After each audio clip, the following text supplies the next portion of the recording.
ते मैपती महाराज, त्या मैपती रायाच्या सानिध्यात ना महाराज एक सुंदरी नावाची माकडी नव्हती. काय नाव होतं तुम्ही बोलायचं, तुम्ही बोलायचं. हा, माकडी नव्हती. हा, सुंदरी नावाची माकडी त्या मैपती रायांच्या सानिध्यामध्ये होती. तुम्हाला खरं सांगू, मैपती महाराज जर कधी पहाटेच्या स्नान संध्याच्या वेळेस जर उठले तर सकाळी मैपती महाराज जर उठले तर ती सुंदरी नावाची माकडी मारत झाडावरून खाली उडी मारायची. मैपती महाराज आपल्या रूम मधून कधी बाहेर निघले तर ती सुंदरी नावाची माकडी त्या झाडावरून खाली उडी मारायची आणि मैपती रायांकडे यायची. महाराज मैपती बाबांनी स्नान करायला बसावं आणि ती सुंदरी नावाच्या माकडीनं झाडावरून उडी मारावी. मैपती रायांच्या समोर तिनं स्नान करावं. शेवटचा दिवस त्या माकडीनं किती गोड केला एक छोटासा परोपकाराचा एक दृष्टांत देतो, म्हणजे तुमच्या ध्यानामध्ये ऐका. ऐका, लय गोड आहे माय, घरी घेऊन जाकडे. मैपती महाराज भजन करायचे. सदा नाम घोष करू हरी कथा, तेन सदा चित्ता समाधान. श्रीराम जय राम, जय जय राम. श्रीराम जय राम, जय जय राम. रामाचे अखंड महाराज मैपती महाराज भजन करायचे. तुम्हाला माहिती का बाबा, मैपती बाबा तुम्ही ताराबादला गेलेत ना, गेलेत ना? हा, भाग्यवान माणसं आपण. ताराबादला गेल्याच्या नंतर मंदिराच्या पलीकडनं महाराज एक लिंबाचा पार आहे, बरोबर आहे, बरोबर आहे. हा, त्या पारावरती माझे मैपती महाराज बसायचे. महाराज पाठीचे पाठी उठायचे. काकडा मुख होत आमच्या मैपती महाराजांचा. काय मैपती महाराज होते महाराज. खरं सांगू, संन्यासी माणसाचं तेज काय असतं किंवा महाराज गृहस्थाश्रमामध्ये जीवन जगणाऱ्याचं तेज काय असतं याची फार मोठी तफावत आहे बाबा. ब्रह्मचारी व्रत कसं असावं बघा. आमच्या मानवी बाबांचं मुखरविंद किती गोड होतं, बरोबर आहे की नाही. मैपती महाराजांच्या सानिध्यामध्ये ती सुंदरी नावाची माकडी भजन करायची. महाराज स्नान संध्या आटोपलं की त्या सुंदरी नावाच्या माकडीनं माझ्या मैपती रायांच्या समोर बसायचं. अरे मैपती महाराजांनी गीतेचं ज्ञान पठन करावं. ज्ञान पठन करीत असताना त्या सुंदरी नावाच्या माकडीनं समोर बसावं. महाराज समोर बसावं.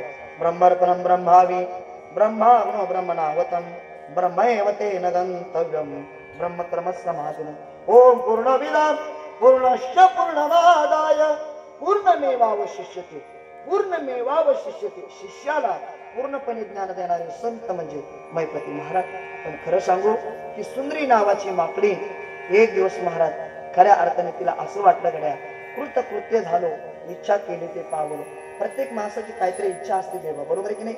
मी जन्माला आलो, मी आल्याच्या नंतर काय करणार, मी माझं जीवन कसं व्यतीत करणार, हा जीवनाचा दादा शेवटचा दिवस किती गोड करणार, हे प्रत्येक माणसाचे ध्येय असतं. महाराज ती सुंदरी नावाची माकडी काय म्हणते माहिती का महाराज.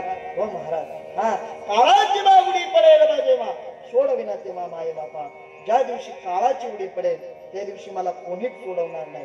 सोडविना राजा देशीचा चौधरी अनेक सोयरी भली भली. तुका म्हणे तुझ सोडविना कोणी.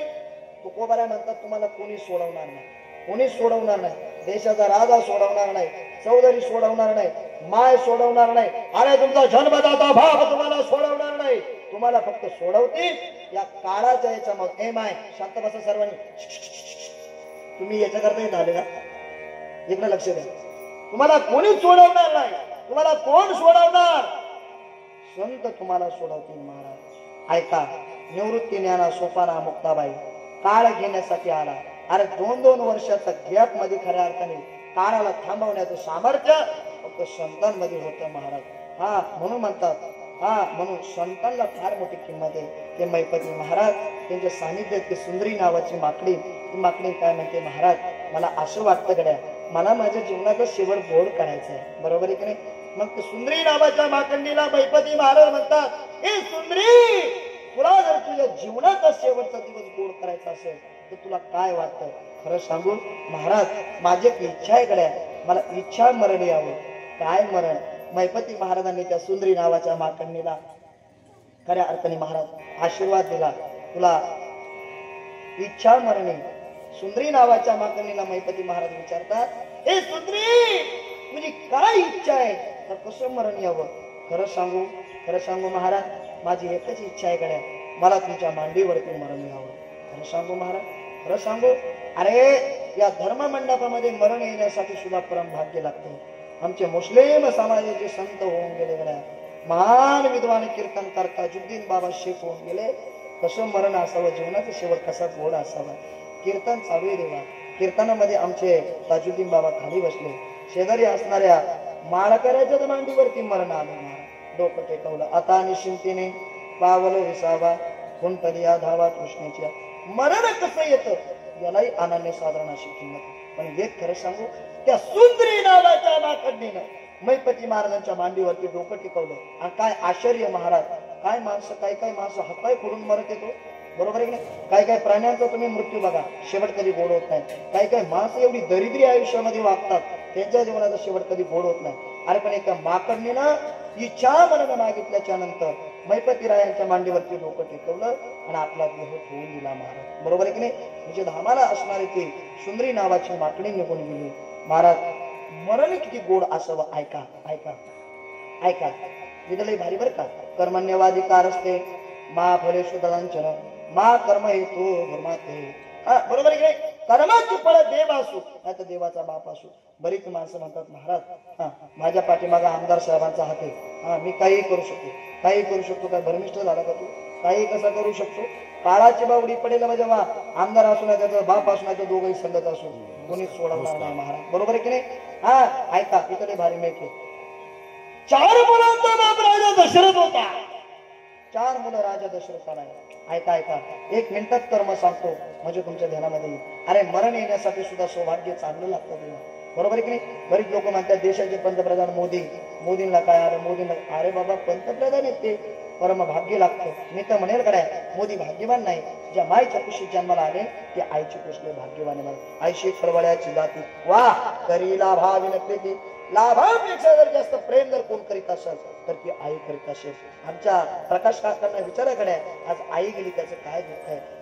निष्क्रिय झाल्याच्या नंतर त्यांना भेटा, अरे माय गेली या जगामधून, तुमचं सर्व काय गेलं. पाट्यापुटी नळ्या नुळ्या खांड खुंड गॅस कूलर हिलर पिलर गडगंज तुम्ही संपत्ती कमवू शकता, परंतु अस्तित्वामधून आपल्या जीवनातून एकदा माय गेली ना आपल्याला परत कोणी भेटू शकत नाही महाराज. बरोबर आहे की नाही. फार गोड आहे, फार गोड चिंतन आहे गड्या. 4 मुलांचा बाप राजा दशरथ आहे. बरोबर आहे की नाही. कर्मे श्रीराम वनवासा गेला. ऐका ऐका, कर्मे दशरथे वियोगी मेला. कर्मे रावण क्षय पावला. वियोग घडला सीता देवी. दशरथाचा मुलगा राम होता, मग कर्मापासून सुट्टी भेटली का नाही भेटली. पण ऐका इथले बारीक, देवाचा बाप राजा दशरथ होता, पुत्र शोकाने मेला.